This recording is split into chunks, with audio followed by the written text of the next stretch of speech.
మీరు సర్వలోకానికి వెళ్ళి సర్వ సృష్టికి సువార్తను ప్రకటించండి. అంటే ఆ మూర్ఖుల మధ్య నువ్వు చేయాల్సిన పని ఏం పని? ప్రార్థన, దేవుడు, వాక్యము, సువార్త. ఇది వాళ్ళ మధ్యలో నువ్వు చేయాల్సింది. అలాంటి కార్యక్రమం నువ్వు వాళ్ళ మధ్యలో చేస్తున్నావు అనుకో, వాడు ఒకసారి రమ్మంటాడు పాపం వైపు, రెండోసారి రమ్మంటాడు. కొద్ది రోజులకు నువ్వు పవిత్రంగా నిలబడిపోయావు అనుకో, వాడు ఆ పాపంలో నుండి నీ పవిత్రలోనికి వస్తాడు. రాడా? అలా రక్షించుకోలేము వాళ్ళని. సో ఆ పాపం చేస్తున్న వారి మధ్య పేతులా నిలబడండి, పాపం చేస్తున్న వారి మధ్య లోతులా నిలబడండి. లోతు సొదొమ పట్టణాల్లో ఉన్నాడు. ఆ పట్టణాలన్నీ ఏం చేస్తున్నా చెప్పండి?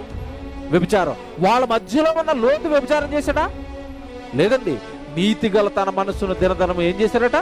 నొప్పించుకున్నాడట. ఏంటి తండ్రి వీళ్ళంతా వ్యభిచారులు అయిపోయారు. తాను మాత్రం ఏం చేయలేదు? వ్యభిచారం చేయలేదు. ప్రియులరా, తరానికి ఒకళ్ళు ఇలా కనబడుతూ ఉంటారండి బైబిల్లో. చుట్టూ ఉన్న సమాజం పాడైపోయినా సరే వాళ్ళు మాత్రం పాడవరు. చుట్టూ ఉన్న సమాజం దేవుడిని నమ్మకపోయినా సరే వాళ్ళు మాత్రం దేవుడిని పట్టుకుని నిలబడిపోతారు.